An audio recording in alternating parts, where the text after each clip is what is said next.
rentrons dans la dernière ligne droite de notre carême avant le grand plongeon dans les jours de la passion de notre Seigneur. Et aujourd'hui, nous sommes encouragés à partager l'état d'âme de Jésus, à nous préparer à vivre le mystère de sa crucifixion, de sa mort, de sa résurrection, non pas comme spectateurs étrangers, mais en ayant un rôle avec lui pour participer à sa victoire. Et ce qui m'a beaucoup touchée dans les textes de ce jour, c'est l'extrême angoisse de Jésus homme, la peur de mourir, la peur de souffrir, la terreur d'avoir à porter l'abîme des péchés du monde, les prières d'intercession dans un grand cri, dans les larmes, son âme bouleversée.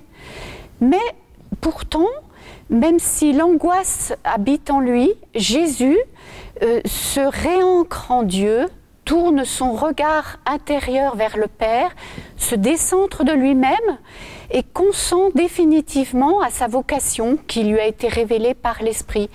Il se met dans les mains de son Père pleinement pour le présent et pour l'avenir. Et en faisant cela, par son oui parfait, par son obéissance totale, c'est-à-dire sous forme de non-résistance, il déclenche le processus de révélation de la gloire de Dieu.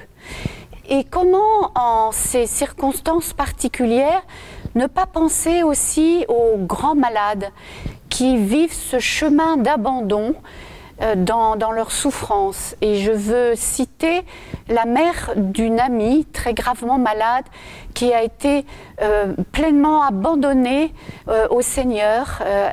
Le Seigneur était vraiment présent en elle et elle nous dit « Lâchez ce corps défaillant, lâchez l'énergie de ce corps défaillant, se vider de soi pour tout recevoir ».